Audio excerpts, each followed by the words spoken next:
Bandang alas 7 ng gabi noong July 28, 2009, nakatanggap ang pulisya ng Barcelona, Spain ng isang emergency call.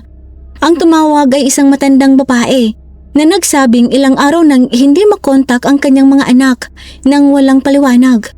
Labis ang kanyang pag-aalala, kaya siya mismo ang pumunta sa kanilang bahay upang tingnan ang kalagayan ng mga ito. Ngunit nadiskubre niyang mahigpit na nakasara ang pintuan mula sa loob at hindi siya makapasok. Dahil wala na siyang ibang magawa, humingi siya ng tulong sa pulisya. Ang ibinigay niyang address ay isang 3 palapag na villa na matatagpuan sa Canamant Residential Area, isang medyo tahimik na lugar sa lungsod. Matapos matanggap ang ulat, agad na nagpadala ng mga pulis sa lugar. Ang pangalan ng matandang babae ay Clara. Ang villa ay nakarehistro sa pangalan ng kanyang yumaong dating asawa. Noong mga nakaraang taon, sama-samang naninirahan ang buong pamilya sa bahay na iyon sa mas masayang panahon. Ngunit kalaunan, nasira ang kanilang pagsasamang mag-asawa at mahigit 1 dekada na ang nakalipas mula nang opisyal silang maghihiwalay. Pagkatapos ng kanilang paghihiwalay, lumipat ang kanyang dating asawa sa ibang tirahan. Si Clara naman, kasama ang kanyang ikalawang anak na si Mario na binata pa noon, ay lumipat sa premier area upang magsimula muli. Ang kanyang ikatlong anak na si Hyuko ay matagal nang hindi magkasundo sa kanyang panganay na kapatid na si Hector at madalas silang magbangayan. Noong 2003, nagdesisyon si Hyuko na bumukod at magrenta ng sariling tirahan upang maiwasan ang alitan. Dahil sa mga pagbabagong ito sa pamilya, sa loob ng ilang taon, si Hector at ang kanyang asawang si Susana na lamang ang naninirahan sa maluwag na villa. Gayunpaman, mga 2 buwan ng bago ang insidente, nakaranas ng matinding problema si Hyuko nang bigla siyang mawalan ng trabaho. Lalo pang lumala ang sitwasyon dahil buntis ang kanyang nobyang si Liang Xianji. Dahil sa hindi tiyak na kita at tumataas na gastusin, napilitan ang magkasintahan na pag-isipan muli ang kanilang mga gastusin. Matapos ang maingat na pagdidesisyon, nagpasya si Hyuko na dalhin ang kanyang nobya pabalik sa villa upang makatipid sa upa, kahit pansamantala lamang hanggang sa maging maayos ang kanilang kalagayang pinansyal. Ang villa ay may 2 pangunahing palapag at 1 basement. Nang bumalik si Hyuko, sina Hector at Susana ay nanirahan sa ikalawang palapag bilang kanilang pribadong espasyo, habang sina Hyuko at Xianji naman ay sa unang palapag. Gayunpaman, kailangan pa rin nilang magbahagi ng mga common areas tulad ng kusina, dining room, likod bahay, hardin at basement, kaya halos hindi maiwasan ang alitan. Ang problema ay magkaiba ang kanilang pamumuhay. Sina Hector at ang kanyang asawa ay tahimik at reserved, halos hindi nakikisalamuha sa iba. Samantala, sina Hyuko at Xianji ay palabiro at palakaibigan at mahilig makipagkita sa mga kaibigan. Halos lingguhan silang nag-uorganisa ng mga pagtitipon, minsan para sa hapunan, minsan para sa online gaming. Noong July 25th, may plano silang magkita-kita kasama ang kanilang mga kaibigan para sa regular na dinner at gaming night. Ngunit nang dumating ang oras, hindi sumipot sina Hyuko at ang kanyang nobya. Ilang beses silang tinawagan, ngunit walang sumasagot. Sa kanilang mga kaibigan, si Nicholas ang pinaka nag-aalala. Paulit-ulitin niyang sinubukang kontakin ang dalawa, ngunit nabigo siya. Noong una, inisip niyang baka nanganak ng maaga si Xianji at dinala agad sa ospital kaya hindi nakapagpaalam. Kinabukasan, nang wala pa ring balita, nagpasya siyang puntahan mismo ang villa. Nang pindutin niya ang doorbell, si Hector ang sumagot. Kasual nitong sinabi na nagpunta sa probinsya sina Hyuko at ang kanyang nobya. Ngunit hindi kumbinsido si Nicholas. Alam niyang kung may pagbabago sa plano, tiyak na magsasabi si Hyuko. Bukod dito, alam niyang may trabaho si Xianji kinabukasan. Dahil dito, kinontak ni Nicholas ang nakababatang kapatid ni Xianji. Ngunit wala rin itong alam. Unti-unting kumalat ang balita ng pagkawala ng magkasintahan. Nang marinig ito ni Clara, labis siyang nag-alala at tinawagan si Hector. Ngunit iginiit nitong nagbakasyon lamang ang dalawa. Kahit may tuta, pansamantala niya itong tinanggap. Ngunit pagsapit ng July 28, bandang 4:00 ng hapon, hindi na rin makontak si Hector. Dahil dito, nagpasya si Clara na pumunta sa villa. Pagdating niya, hindi na gumagana ang kanyang susi sa pintuan. Doon niya napagtantong may mali, kaya humingi siya ng tulong sa pulisya. Sa tulong ng pulisya, nakapasok sila sa villa sa pamamagitan ng glass door. Napansin nilang nakalak ang pintuan mula sa loob. Medyo magulo ang loob, ngunit walang palatandaan ng sapilitang pagpasok. Sa silid sa unang palapag, nakita nila ang bag ni Shanji na may lamang ID at pasaporte, isang bagay na kahinahinala. Dahil dito, nagsimulang maghinala ang pulisya. Ngunit dahil sa kakulangan ng search warrant, limitado ang kanilang investigasyon. Nakita nila ang isang malaking freezer sa basement, ngunit hindi ito agad binuksan. Kinabukasan, habang nasa basement si Clara upang kumuha ng inumin, binuksan niya ang freezer at tumambad ang pinakanakakakilabot na eksena. May mga itim na plastic bag sa loob at sa isa rito ay may nakausling bahagi ng katawan ng tao. Napasigaw siya sa takot at nawalan ng lakas. Nang makita ito ng iba, agad nilang tinawagan ng pulisya. Sa pagdating ng pulisya, natuklasan nilang may 4 na pakete na naglalaman ng pinutol-putol na katawan. Kinumpirma pa na ang mga ito ay kay Hyuko. Sa pinakailalim ng freezer ay may isa pang bag na naglalaman ng buong katawan ng isang babae, si Shanji na buntis. Ang paraan ng pagbalot ng mga katawan ay maingat at planado, nakabalot sa bubble wrap, tinapalan ng tape at inilagay sa mga plastic bag. Matapos ang DNA test, nakumpirmang sina Hyuko at Shanji nga ang mga biktima. Ang sumunod na forensic report ay nagbunyag ng mas masakit na detalye kung paano sila namatay. Ayon sa mga natuklasan, si Hyuko ay nasaksak ng kabuoang 8 beses at ang mga sugat ay karamihang matatagpuan sa kanyang leeg, dibdib at magkapilang gilid ng kanyang bewang. Sa mga ito, may isang partikular na malubhang saksak na tumama sa kanyang kanang pulmonary artery na nagdulot ng matinding pagdurugo at shock. Ito ang tinukoy na pangunahing sanhi ng kanyang kamatayan. Kapansin-pansin, nang masusing suriin ng mga forensic expert ang mga pattern ng mga sukat, na pag-alaman nilang ang mga ito ay ginawa ng 2 taong nagtutulungan at hindi lamang ng iisang salarin. Tungkol naman sa dahilan kung bakit pinagputol-putol ang katawan ni Hyuko, pinaniniwalaan ng pulisya na dahil ito sa kanyang malaking pangangatawan. Kung buo ang katawan, hindi ito magkakasya sa limitadong espasyo ng freezer. Samantala, ang sanhi ng kamatayan ni Shanji ay tinukoy na mechanical asphyxiation o pagkasakal. May mga palatandaan na ang kanyang ulo ay tinamaan ng matigas na bagay. Ang bahagi sa paligid ng kanyang bibig at ilong ay may malinaw na mga pasa at ang kanyang leeg ay may malalalim na marka ng pagsakal. Bukod pa rito, may mga sugat sa kanyang mga braso na indikasyon na pilit siyang lumapan. Batay sa mga ebidensyang ito, napagpasyahan ng mga eksperto na noong oras ng pagpatay may isang taong tumakip sa kanyang bibig at ilong upang hindi siya makasigaw, habang may isa pang taong nakaupo sa kanyang dibdib upang isagawa ang pagpatay. Isa pang mahalagang detalye ay ang pagkakadiskubre ng alak sa dugo ni Shanji. Ayon sa kanyang pamilya at mga kaibigan, simula nang malaman niyang siya ay buntis, hindi na siya umiinom ng alak dahil nag-aalala siya para sa kalusugan ng kanyang sanggol. Dahil dito, pinaniniwalaan ng pulisya na pinilit siyang painumin ng alak bago siya patayin upang mabawasan ang kanyang kakayahang lumapan. Kaya bakit nga ba pinatay ang 2 ito? At nasaan sina Hector at ang kanyang asawa? Bakit sila biglang nawala sa panahong iyon?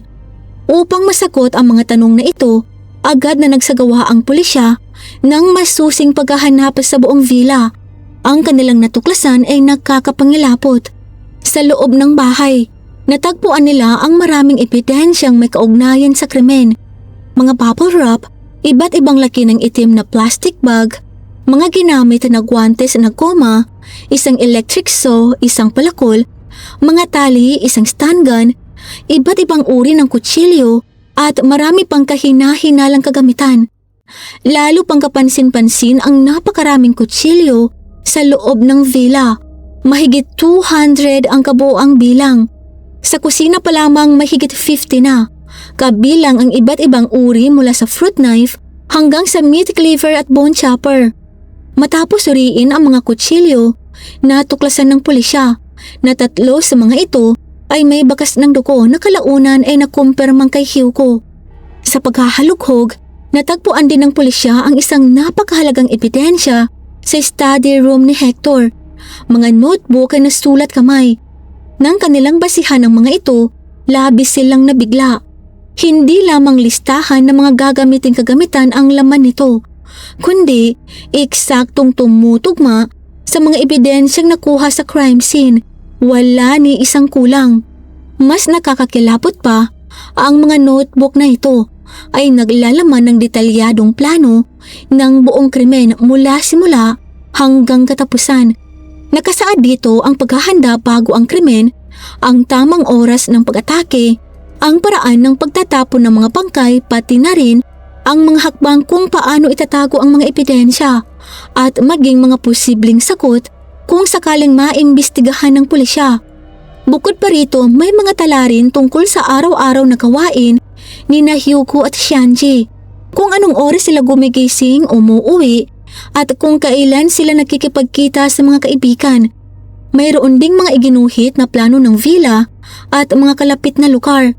Ipinakita nito na ang krimen ay matagal at maingat na pinagplanuhan. Mas lalo pang nakakatakot. Ayon sa ilang ulat, may mga tala rin tungkol sa araw-araw na galaw ng kanilang mga magulang.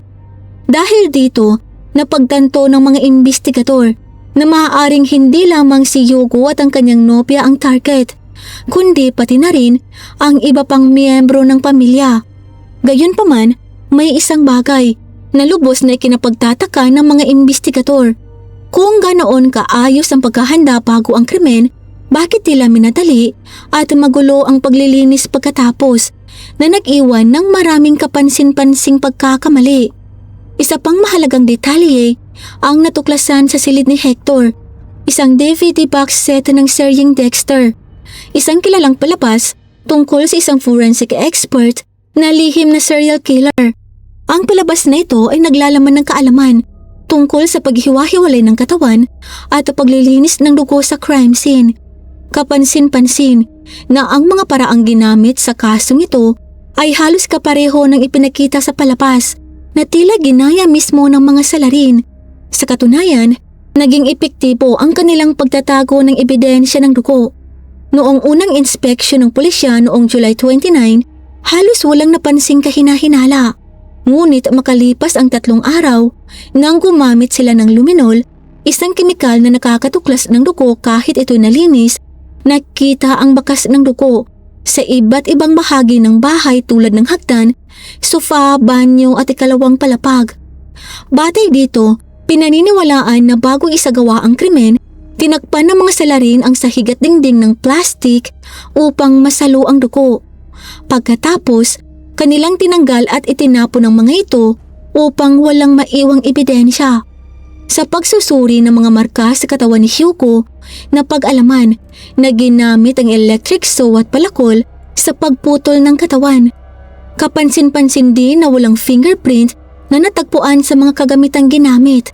Patunay na nagsuot ng guwantes ang mga salarin sa buong proseso. Maaaring sabihing naging maingat ang mga salarin, ngunit kahit gaano kaingat, may pagkakamali pa rin. Sa huli, natagpuan ng pulisya ang malinaw na fingerprint ni Hector sa freezer at sa mga plastic bag na naglalaman ng mga katawan, isang matibay na ebidensya. Bukod dito, ang handwriting analysis sa mga notebooks ay nagpatunay na si Hector at ang kanyang asawa ang may akda ng mga ito na nagpapatunay ng kanilang partisipasyon sa krimen. Sa pagsasama-sama ng lahat ng ebidensya at forensic findings, unti-unting nabuo ang buong larawan ng nangyari sa kaso. Gaya ng naunang napag-alaman, napagpasyahan ng mga forensic expert na sina Hugo at Shanji ay sabay na inatake ng higit sa isang tao. Si Hugo ay paulit-ulit na sinaksak ng dalawang salarin na nagpapalitan, habang si Shanji naman ay sinakal. May isang nakatakip sa kanyang bibig habang may isa pang nakaupo sa kanyang dibdib. Batay sa mga fingerprints sa freezer, sa mga notebook na naglalaman ng plano at sa forensic findings, kinumpirma ng pulisya na sina Hector at ang kanyang asawa ang pumatay kay Hugo at sa buntis nitong nopya. Matapos ang krimen, tumakas ang dalawa dahil sa takot na mahuli. Gayunpaman, may mga bagay na hindi maipaliwanag ng mga investigador. Bakit ang isang maingat na pinlanong krimen ay nauwi sa maraming pagkakamali sa paglilinis? At bakit hindi nila sinara ang mga notebook na malinaw na magdidiin sa kanila? Upang masagot ito, sinuri ng pulisya ang papel ni Mario, ang ikalawang kapatid. Bago pa makumpirma ang mga salarin, sa pamamagitan ng handwriting analysis, isa si Mario sa mga pinaghihinalaan. Noong July 25, ang araw na nawalan ng kontak kina Hugo at Shanji, naroon si Mario sa villa. Ayon kay Mario, may plano siyang makipagkita sa mga kaibigan sa isang malapit na nightclub at uuwi rin pagkatapos.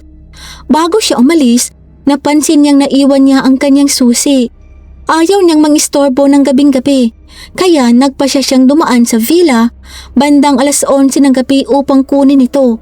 Pagdating niya, nakita niya si Susana na palakad-lakad sa bakuran na tila palisa. Nang makita siya, nagpanik ito, tumakbo papasok at agad na isinara ang pinto. Ilang beses nag-doorbell si Mario, ngunit walang sagot.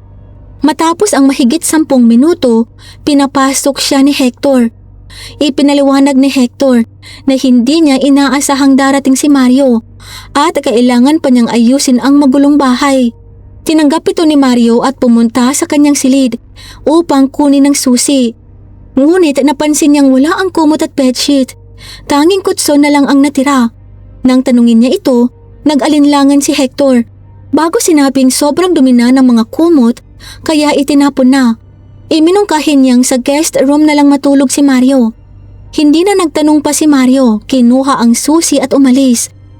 Bandang alas 3 ng madaling araw, bumalik si Mario matapos makipag-inuman sa mga kaibigan. Habang nakaupo sa sala, nakarinig siya ng malalakas na kalabog mula sa basement. Dahil sa pagod at kalasingan, hindi niya ito pinansin. Bandang alas 6 ng umaga, may narinig siyang tila hinihila na mabibigat na bagay. Ngunit muli ay hindi niya ito pinansin. Nagising siya bandang 1:00 ng hapon at napansing wala na ang lahat sa villa. Inakala niyang umalis ang mga ito, kaya umalis na rin siya. Mula sa salaysay ni Mario, nabuo ng pulisya ang pangyayari. Ang hindi inaasahang pagdating niya ng alas 11 ng gabi ang nakaistorbo sa paglilinis ni na Hector at ng kanyang asawa. Sa oras na iyon, malamang ay nililinis ni Hector ang crime scene, habang si Susana ay nagbabantay sa labas. Nang makita si Mario, nagpanik si Susana at agad na pumasok upang balaan si Hector. Dahil dito, dali-dali niyang itinago ang mga bangkay sa freezer sa basement at inayos ang bahay bago pinapasok si Mario. Nakasuot ng guwantes si Hector habang ginagawa ang krimen, ngunit tinanggal ito upang hindi maghinala si Mario. Dahil sa pagkaabala, nakalimutan niyang isuot muli ang mga ito, kaya naiwan ang kanyang fingerprint sa freezer at sa mga plastic bag, isang mahalagang ebidensya. Ang mga pahayag ng mga kaibigan ni Hugo ang tumulong upang makumpleto ang timeline. Noong July 24th, nagtipon-tipon sila sa villa. Wala pa noon si Shanji dahil nasa trabaho pa siya. Bandang alas 4 ng hapon, umalis ang lahat. Naiwan si Hugo kasama sina Hector at ang asawa nito. Napagpasyahan ng pulisya na inatake si Hugo kaagad matapos umalis ang mga kaibigan. bago pa makauwi si Shanji. Malamang na ginamitan siya ng stun gun upang mawalan ng lakas, tinalian at saka sinaksak hanggang sa malagutan ng buhay. Pagdating ni Shanji sa bahay, agad din siyang inatake at tinapos. Pagkatapos nito, sinimulan ng mag-asawa ang pagtatapon ng mga labi at paglilinis ng crime scene ayon sa kanilang plano. Ngunit dahil bigla ang dumating si Mario, napilitan silang itago muna ang mga ito sa freezer, imbis na itapon agad. Sa mga sumunod na araw, habang hinahanap ng mga kaibigan at mga kamag-anak sina Hyugo at Shanji, lalong tumindi ang pressure. Nang mapagtanto nilang malalantad na sila, tumakas sina Hector at ang kanyang asawa noong July 28. Iniwan ang mahalagang ebidensya, kabilang ang mga notebook. Naglabas ng international arrest warrant ang pulisya ng Catalonia, ngunit ini-off ng mga suspect ang kanilang mga telepono kaya nahirapan silang matuntun. Sa investigasyon, napag-alaman na bago pa ang krimen, humiling na si Susana ng mahabang leave sa trabaho, isang indikasyon ng maagang pagpaplano. Sa pamamagitan ng credit card records, natuklasan na tumakas ang mag-asawa patungo sa France. Ibinahagi ng mga otoridad sa Spain ang impormasyong ito sa French Border Police, ngunit walang agad na resulta. Noong September 16, halos 2 buwan matapos ang krimen, iniulat ng pulisya ng France na naaresto na ang mag-asawa sa isang baybaying lungsod sa hilagang bahagi ng bansa. Nangyari ang pag-aresto sa isang routine patrol sa isang parking lot. Napansin ng mga pulis na kakaiba ang kilos ng mag-asawa. Iniiwasan ang eye contact at halatang kinakabahan. Nang hingan sila ng ID, tumanggi silang makipagtulungan. Dahil dito, lalo silang pinaghinalaan, kaya hinalughog ang kanilang sasakyan. Sa loob nito, natagpuan ang ilang kutsilyo, isang rolyo ng plastic tape at ang mga dokumento ng pagkakakilanlan na tuluyang nagpatunay sa kanilang identity at nagtapos sa kanilang pagtakas. Nang i-cross-check ng pulisya sa France ang mga dokumento ng mga pagkakakilanlan sa International Wanted Database, nakumpirma nilang ang mga suspect ay sina Hector at Susana na tumatakas na sangkot sa isang malaking kaso ng pagpatay na hinahanap ng mga otoridad sa Spain. Agad silang inaresto at dinala sa kustodiya at ipinaalam ito sa pulisya ng Catalonia.